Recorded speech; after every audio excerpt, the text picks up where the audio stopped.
नमस्कार, आप देख रहे हैं इंडिया न्यूज़ 53 और आपके साथ मैं हूं फारूक। डालेंगे नजर आज दिन भर की खास खबरों पर। जिले में शनिवार को 22 नए कोरोना संक्रमित मरीज सामने आए हैं। जिले में मरीजों का ये आंकड़ा 1473 तक पहुंच गया है।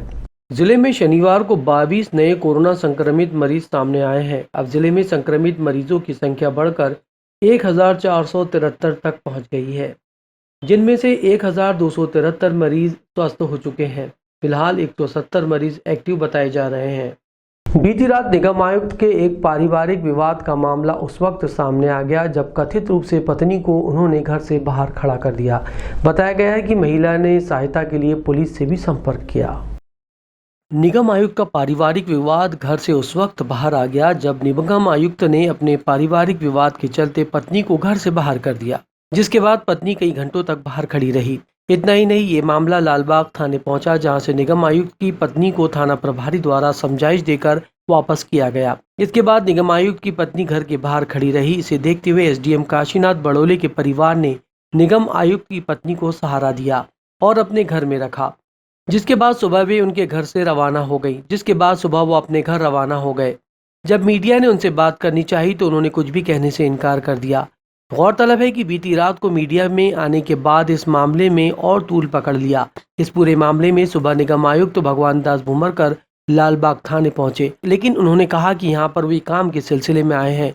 वहीं लालबाग टीआई ने कहा कि निगम आयुक्त के परिवार का मामला है, वो नितांत पारिवारिक विवाद है, उसके लिए उनको परिवार के साथ बैठ करके बात करेंगे। और जहाँ तक उनके विवाद करने का है तो वो कोई भी भारत का स्वतंत्र नागरिक है, कोई भी आरोप प्रत्यारोप कर सकता है। नहीं, मुझे इस मुद्दे पर अभी ऐसे बात करने का कोई औचित्य नहीं है। मैं इसके बारे में आपसे विस्तृत जब अवसर लगेगा तो मैं ज़रूर बात करूँगा। अभी यहाँ मॉडिफिकेशन ब्यूटिफिकेशन का काम चल रहा है। एसपी साहब ने बोला था उनसे बात करने के लिए कि एक बार विजिट कर लीजिएगा। मैं उस विजिट के लिए पहले भी 2 बार आ चुका हूँ, तब जबकि इस विषय का कोई मामला ही नहीं था। सर, मैडम ने कोई शिकायत की है यहाँ पर सुनने में आ रहा है? नहीं, मेरे जानकारी में नहीं है। यदि कोई शिकायत की होगी तो सामने आएगी। इस थाना निबोला क्षेत्र अंतर्गत ग्राम झीरी समीप 2 ट्रकों की भिड़ंत हो गई। इस घटना में एक ट्रक ड्राइवर स्टीयरिंग में फंस गया, जिसे काफी मशक्कत के बाद बाहर निकाला जा सका। इंदौर इच्छापुर राजमार्ग पर हादसों का सिलसिला थमने का नाम नहीं ले रहा है। आए दिन छोटी बड़ी सड़क दुर्घटनाएं हो रही है, जिसके चलते कई लोग घायल हो रहे हैं तो कई लोग अपनी जान से हाथ धो रहे हैं। ज्यादातर सड़क दुर्घटनाएं झिरी से आसिरगढ़ के बीच हो रही है। सुबह 9 बजे एक और सड़क दुर्घटना हुई, जिसमें नवलनगर के पास 2 ट्रक आमने सामने भिड़ गए, जिसमें एक ट्रक का ड्राइवर के दोनों पैर स्टीयरिंग में फंस गए, जिसे निबोला पुलिस ने पहुंचकर कटर मशीन से काट कर निकाला। करीब 1 घंटे तक ड्राइवर के दोनों पैर ट्रक की स्टीयरिंग में फंसे रहे। मौके पर जब निबोला पुलिस पहुंची तो पुलिस के जवानों ने लोहा काटने की कटर से काट कर ड्राइवर के पैरों को बाहर निकाला। ड्राइवर को ज्यादा चोट नहीं आई है। ट्रक ड्राइवर का नाम रुपेश पिता दरियाव सिंह निवासी शाहजहांपुर है, तो वहीं दूसरे ट्रक ड्राइवर का नाम इरफान पिता सलीम है, जो कि जालना से बेवरा जा रहा था। प्रतिबंध के बावजूद शनिवार को एक यात्री बस महाराष्ट्र सीमा से चोरी छिपे गांव के रास्ते शहर पहुंची। वहीं पुलिस की तत्परता से उसे रोक लिया गया। विगत दिनों 21 मार्च को बुरहानपुर में महाराष्ट्र से चोरी छिपे एक बस बुरहानपुर पहुंच गई थी। उसका एक्सीडेंट भी हो गया था, जिसमें लगभग 11 यात्रियों को गंभीर चोटें आई थीं। अभी ये घटना के आरोपी पकड़े भी नहीं गए। वहीं शनिवार दोपहर एक और बस, जो कि हैदराबाद से 30 यात्रियों को लेकर बुरहानपुर होते हुए इंदौर की ओर जा रही थी। अचानक यातायात पुलिस की नजर इस पर पड़ी। वहीं पुलिस ने इसे शिकारपुरा थाने के पास धर दबोचा। पुलिस ने बस ड्राइवर अशोक और क्लीनर को गिरफ्तार कर लिया है। यातायात सूबेदार हेमंत कुमार पाटीदार ने बताया कि ये बस हैदराबाद से लगभग 30 यात्रियों को लेकर इंदौर जा रही थी। इनमें से कई यात्रियों के पास कोरोना की निगेटिव रिपोर्ट भी नहीं है। केवल 10 यात्रियों के पास कोरोना वायरस की निगेटिव रिपोर्ट थी। यात्रियों को असुविधा न हो, इसलिए यातायात सूबेदार ने तुरंत इंदौर बस से यात्रियों को इंदौर पहुंचाया। बताया जा रहा है कि बस अंतुरली फाटे से अंदर घुसी, जो कि गाँव से होते हुए इच्छापुर रोड और वहां से शाहपुर होते हुए शहर पहुंची। ये बस इंदौर जा पाती, उससे पहले ही इसे बुरहानपुर में पकड़ लिया गया। पुलिस ने यात्रियों को रवाना कर दिया है और बस को अपने कब्जे में ले लिया है। ये बस हैदराबाद से इंदौर जा रही थी। वर्तमान में जिला दंडाधिकारी महोदय बुरहानपुर के आदेशानुसार कोरोना महामारी को देखते हुए धारा 144 जाब्ता फौजदारी गतिशील है। बिना RT-PCR टेस्ट के महाराष्ट्र से सभी वाहनों का प्रवेश निषेध है। और बस में लोगों के जीवन से खिलवाड़ कर बिना RT-PCR टेस्ट बस क्रमांक UP 75 AT 1898 के चालक अशोक यात्रियों को लेके अंतुरली होते हुए चोर मार्ग से बुरहानपुर में प्रवेश किया था, जिसको जब्त किया गया है। अभी उसके खिलाफ 188 भादवी एवं कोरोना महामारी का जो अन्य धारा है 41, 51 आपदा प्रबंधन नियंत्रण अधिनियम, इसके तहत प्रकरण दर्ज किया जाकर और न्यायालयीन कार्रवाई की जाएगी। बस में अधिकतम सवारियाँ हैदराबाद से थी जो इंदौर की तरफ जा रही थी और सूचना मिली कि ये बस सीधे नहीं आते हुए और अंतुरली ग्रामीण रास्तों से होकर आई। यद्यपि महाराष्ट्र और मध्य प्रदेश बॉर्डर जो है वो कलेक्टर साहब के आदेश पर प्रतिबंधित की हुई है, जहाँ से कोई भी यात्री वाहन का परिवहन प्रतिबंधित है। बस नियम का उल्लंघन कर रही थी, जिसके चलते इसको पकड़ा गया है, जब्त करके थाना शिकारपुरा के लिए। खगनार विकास खंड के ग्राम सिरपुर में भी कोरोना संक्रमण को देखते हुए कुछ इलाकों को कंटोनमेंट एरिया घोषित कर दिया गया है। बुरहानपुर के ग्रामीण क्षेत्रों में अब कोरोना अपने पैर पसारने लगा है। अभी कुछ दिनों पूर्व खगनार के शेखापुर में लगातार लॉकडाउन लगाने की नौबत भी आई। उसके बाद खगनार के सिरपुर में भी लॉकडाउन की नौबत आई। लगातार संक्रमण के साथ साथ कुछ लोगों की संदिग्ध मौत से जिला प्रशासन में हड़कंप मच गया। इसे देखते हुए जिला कलेक्टर प्रवीण सिंह द्वारा जिला पुलिस अधीक्षक राहुल कुमार, अनुविभागीय अधिकारी काशीनाथ बड़ोले, खगनार TI ने सिरपुर में कंटोनमेंट एरियो का निरीक्षण किया। जिला कलेक्टर ने सिरपुर वासियों से अपील की है कि यदि आप लोगों में किसी प्रकार से स्वास्थ्य संबंधित कोरोना वायरस के लक्षण दिखाई दें तो सामने आकर अपनी जांच करवाएं। कोविड महामारी जो फैल रही है सिरपुर में और वर्तमान जो परिस्थिति है उसको देखते हुए सभी ग्रामीणों ने स्वेच्छा से सिरपुर को बंद रखने का निर्णय लिया है।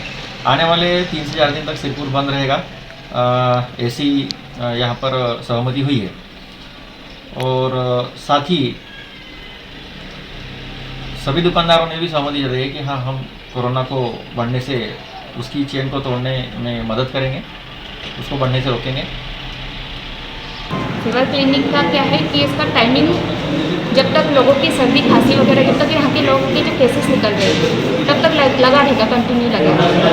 मतलब इसका कोई टाइमिंग फिक्स नहीं है, जब तक लोगों में सुधार नहीं हो जाता तब तक कंटिन्यू रहेगा।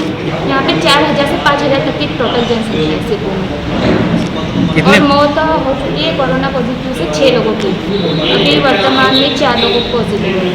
मैं आज यहाँ सिरपुर में आया हूँ और यहाँ लोगों से बातचीत भी करी है।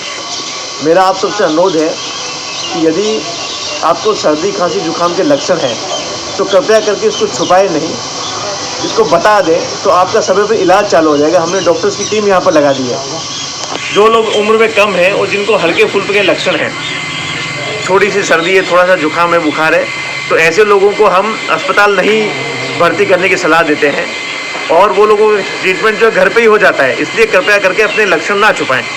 लेकिन यदि कोई व्यक्ति की उम्र 60 साल है, BP है, डायबिटीज़ है, घर के बड़े बुजुर्ग हैं, तो ऐसे लोगों को हॉस्पिटल में लेके जाना ही अच्छा रहेगा।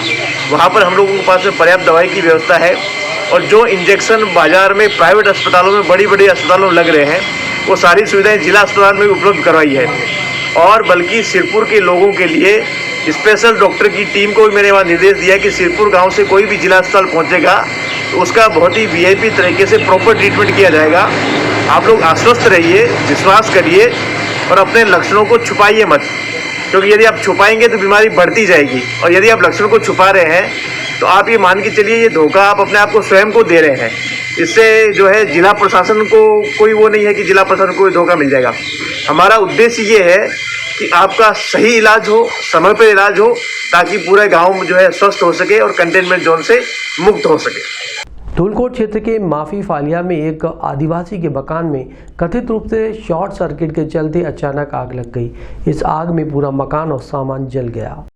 शनिवार सुबह धूलकोट क्षेत्र के माफी फालिया में एक आदिवासी किसान के मकान में शॉर्ट सर्किट के चलते आग लग गई। मकान में घास, अनाज और बिस्तर रखे हुए थे। जिस समय मकान में आग लगी, परिवार के सभी लोग महुआ बीनने पास के खेत गए थे। मकान मालिक को अचानक मकान में धुआं उठता दिखा तो वो घर की तरफ दौड़ा। जब वह मकान के पास पहुंचा तो मकान से आग की लपटें निकल रही थी। आग बुझाने के लिए पानी का साधन नहीं था। परिवार के सदस्यों ने सिर पर बर्तन रखकर नाले से पानी लाकर आग बुझाने की जद्दोजहद की। धुलकोट क्षेत्र में सप्ताह भर के भीतर ये आगजनी की तीसरी घटना है। शहर के एक पेट्रोल पंप पर एक ड्राइवर और कर्मचारियों के बीच हुए विवाद का एक वीडियो वायरल हुआ। मारपीट के इस वीडियो के पीड़ित ने पुलिस को इसकी शिकायत की है। बकाया राशि को लेकर पेट्रोल पंप कर्मियों द्वारा आयशर के ड्राइवर के साथ मारपीट का मामला सामने आया है, जिस पर एक व्यक्ति ने कुछ लोगों पर मारपीट करने का आरोप लगाते हुए इसकी शिकायत लालबाग थाने में की। दरअसल मामला यह है कि पेट्रोल पंप से शिकायतकर्ता ने अपनी आयशर गाड़ी में डीजल डलवाया था, लेकिन उसे कंपनी से पैसे नहीं मिले तो समय पर वह रुपए नहीं लौटा पाया, जिस पर पेट्रोल पंप के कर्मियों द्वारा जबरन मारपीट की गई और उसका वीडियो बनाकर सोशल मीडिया पर डाला गया। वीडियो में दिखाया जा रहा है कि एक ड्राइवर को कुछ लोगों द्वारा जबरन मारपीट की जा रही है। ये घटना जैसी ही लालबाग थाने पहुंची, इस मामले में दोनों ही तरफ से कंप्रोमाइज किया जा रहा है।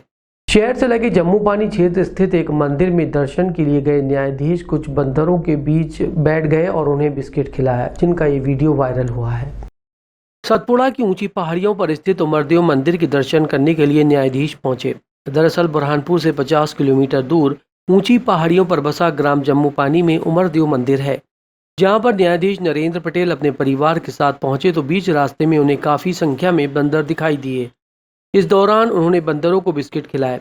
बिस्किट लेने के लिए बंदरों ने न्यायाधीश नरेंद्र पटेल को घेर लिया और नरेंद्र पटेल ने बंदरों को खूब बिस्किट खिलाए। हम आपको बता दें कि इस दौरान उनके साथ पूर्व वन समिति के अध्यक्ष शौकत अली भी मौजूद रहे। उमरदेव मंदिर जाते समय न्यायाधीश ने देखा कि जंगल पूरी तरह से जल चुका है और जानवरों के लिए खाने के लिए कुछ नहीं बचा, इसलिए खासकर बंदर इंसान को देखकर उनके पास आते हैं। फिर न्यायाधीश नरेंद्र पटेल और उनके परिवार ने उमरदेव मंदिर के दर्शन किए और वापस लौट गए। शनिवार को जिला न्यायालय खंडवा परिसर में कोरोना वैक्सीनेशन लगाने का कार्य संपन्न हुआ, जिसमें जज, वकील और कर्मचारियों को टीकाकरण किया गया। शनिवार को जिला न्यायालय खंडवा में कोरोना संक्रमण की रोकथाम के लिए टीकाकरण कार्य सुबह से शुरू हुआ। कार्यक्रम की शुरुआत जिला एवं सत्र न्यायाधीश LD बोरासी ने की। डॉक्टर टीम का स्वागत किया। अपर सत्र न्यायाधीश एवं सचिव जिला विधिक सेवा प्राधिकरण हरिओम अतलसिया ने बताया कि कोरोना की वैक्सीन सभी को लगाना चाहिए, साथ ही सभी को कोविड-19 नियमों का पालन भी अनिवार्य रूप से करना चाहिए। आज खंडवा के न्यायालय परिसर में कोविड-19 का टीका लगाया गया, जिसमें जज, वकील, सरकारी कर्मचारी सहित अन्य लोगों ने अपनी सहभागिता करते हुए इस टीकाकरण को करवाया। जिला विधिक सेवा अधिकारी चंद्रेश मंडलोई ने कहा कि हम सभी को कोविड-19 के नियमों का पालन अनिवार्य रूप से करना है। इसके साथ ही घर से बाहर निकलें तो मास्क अवश्य पहनें, सोशल डिस्टेंसिंग का पालन करें। इंडिया न्यूज़ 53 के लिए मनीष गुप्ता की रिपोर्ट। प्राधिकरण खंडवा में माननीय अध्यक्ष एवं जिला एवं सत्र न्यायाधीश महोदय श्री लीलाधर बोरासी के मार्गदर्शन में कोविड-19 वैक्सीनेशन प्रारंभ किया गया, जिसमें 45 वर्ष से अधिक उम्र के सभी कर्मचारीगण, उनके परिवारजन एवं अधिकारीगण को वैक्सीनेशन जिला चिकित्सालय एवं जिला प्रशासन के सहयोग से किया गया, जिसमें आज काफ़ी लोगों ने उत्सुकतापूर्वक अब वैक्सीनेशन कार्य कराया और हम सभी से अपेक्षा करते हैं कि 45 वर्ष से अधिक उम्र के व्यक्ति वैक्सीनेशन का कार्य जो प्रारंभ किया गया है वैक्सीनेशन लगवाएं, डरे नहीं। और सभी से मैं ये अपील भी करता हूँ कि सभी लोग मास्क अवश्य पहने, सोशल डिस्टेंसिंग का पालन करें और अनावश्यक बाज़ारों में भीड़ आदि ना करें। ज़रूरी काम हो तो ही घरों से बाहर निकलें। अगर एक व्यक्ति का कार्य है तो एक ही व्यक्ति बाज़ार में जाए, अनावश्यक एक व्यक्ति अपने साथ 4 लोगों को लेकर नहीं जाए। और कोर्ट परिसर में भी केवल वही व्यक्ति प्रवेश करें जिनके केसेस हैं, व्यक्तिगत जिनकी सुनवाई हो रही है, वो लोग उपस्थित रहें, ताकि हम लोग जो अभी महामारी वापस जो है दूसरी लहर चालू हो गई है उससे बचें। समस्त जनता से सादर अपील करता हूँ कि वर्तमान में भारत सरकार और राज्य सरकार द्वारा 45 वर्ष और उससे अधिक उम्र के व्यक्तियों के लिए कोविड-19 वैक्सीनेशन का कार्य किया जा रहा है। आज इसी तारतम्य में जिला विधिक सेवा प्राधिकरण ADR सेंटर भवन खंडवा में ये टीकाकरण केंद्र बनाया गया है, जहां पर आप देखेंगे कि हमारे कर्मचारीगण और उनके परिवारगण और हमारे अभिभाषकगण यहां पर अपना रजिस्ट्रेशन कराकर अपना वैक्सीनेशन का कार्य करा रहे हैं। और मैं सबसे अपील करूंगा कि वर्तमान कोरोना महामारी की दूसरी लहर चल रही है, अपने आप को सुरक्षित रखें और मास्क लगाएं और अपने हाथों को धोएं या सैनिटाइज करें क्योंकि वर्तमान में हमारा मास्क ही वैक्सीन है और जिन लोगों को वैक्सीनेशन हो भी जाता है तो वो बूस्टर डोज जो दूसरा टीका लगता है वो ज़रूर लगाएं समय पर, और तब तक हम अपनी और अपने दूसरे लोगों से हम लोग दूरी बना के रखें, क्योंकि कोरोना को हराना है और देश को बचाना है। खंडवा के सैलानी बाबा पर हर वर्ष 5 दिनों का मेला लगता है, लेकिन इस बार कोविड-19 की महामारी के चलते प्रशासन का पहरा लगा दिया गया है। कोई दरगाह परिसर में लौट गया तो कोई चीख पुकार मचाता, किसी के हाथ में मुर्गा तो किसी के हाथ में धागा लेकर बाधा दूर कराने के लिए अपने परिजनों के साथ मन्नत पूरी होने पर हाजिरी देने पहुंचे। लेकिन प्रशासन की मेलों पर पाबंदी के चलते इस वर्ष कोविड-19 महामारी को देखते हुए प्रशासन ने सैलानी बाबा का मेला भी प्रतिबंधित कर दिया। यहाँ तक कि प्रशासन गेट पर ही ताला लगा दिया। बाहर से आए कुछ यात्रियों को काफ़ी असुविधा हुई। हम आपको बता दें कि जावर के पास स्थित सैलानी बाबा की दरगाह पर प्रतिवर्ष 5 दिनी मेला लगता है, लेकिन इस बार कोविड-19 के चलते मेला नहीं लगाया गया। अचानक गुरुवार शाम में जावर पुलिस प्रशासन द्वारा दरगाह बंद करवा दी गई। दूसरे जिलों से आए श्रद्धालुओं को दर्शन तक करने नहीं दिए गए। वहीं खिदमतगार और श्रद्धालुओं को बाहर से ही लौटा दिया गया। पुलिस बल ने दरगाह से बाहर सभी को खदेड़ दिया और दरगाह के सारे गेट बंद कर दिए। स्थानीय निवासी अनवर खान, अब्दुल खान और महबूब खान ने कहा कि करीब 56 साल पहले सैलानी बाबा की दरगाह की स्थापना की गई थी। लोग अपनी दुख तकलीफ में बाबा की दरगाह पर आकर मन्नत मांगते हैं। ग्राम जामली मूंदी में स्थित सैलानी बाबा की दरगाह पर हिंदू मुस्लिम एकता की मिसाल है। इंडिया न्यूज़ 53 के लिए मनीष गुप्ता की रिपोर्ट। छिंदवाड़ा जिले में बढ़ते मरीजों को देखते हुए 88 घंटे का लॉकडाउन घोषित किया गया। इसका असर भी दिखाई दिया और लोग बहुत कम तादाद में बाहर निकले। छिंदवाड़ा जिले में बढ़ रहे कोरोना वायरस के मरीजों की संख्या के बाद 88 घंटे का लॉकडाउन लगाया गया। इस दौरान छिंदवाड़ा जिले में लॉकडाउन की स्थिति में बहुत ही कम लोग घर से बाहर निकले। जिस तरीके से पूरे देश में 72,000 से अधिक एक दिन में निकले हैं, ऐसे में छिंदवाड़ा जिले में भी मरीजों की तादाद बढ़ने लगी है। लेकिन लॉकडाउन से अगर इसका हल निकलता तो पिछले साल लॉकडाउन के समय मरीजों की संख्या पूरे देश में 7,500 के आसपास थी। लेकिन लॉकडाउन लगने के बाद जब लॉकडाउन खोला गया उस समय सोशल डिस्टेंसिंग, मास्क का उपयोग और लॉकडाउन का पालन करने के बाद भी 25 लाख से अधिक मरीज बढ़ गए हैं। प्रशासन द्वारा लगाए गए लॉकडाउन पर भी अब लोग सवाल उठाने लगे हैं। इंडिया न्यूज़ 53 के लिए शेख उबैद की रिपोर्ट। जिला छिंदवाड़ा के नगर पालिका दामुआ में कोरोना संक्रमण को फैलने से रोकने के लिए 20 वार्डों में सैनिटाइजर का छिड़काव किया गया। छिंदवाड़ा जिले के नगर पालिका दमुआ में सैनिटाइज का कार्य किया गया। छिंदवाड़ा जिले में कोरोना संक्रमण फैला हुआ है। कोरोना वायरस के फैलाव को देखते हुए दमुआ नगर पालिका परिषद के द्वारा नगर के समस्त 20 वार्डों की सड़कों और आसपास के घरों और दुकानों को सैनिटाइज किया जा रहा है। इस दौरान छिंदवाड़ा जिले से बाहर से आए लोगों की भी जांच की जा रही है। वहीं अन्य सामान जो बाहर से आ रहे हैं उसे भी सैनिटाइज किया जा रहा है। इंडिया न्यूज़ 53 के लिए शेख उबैद की रिपोर्ट।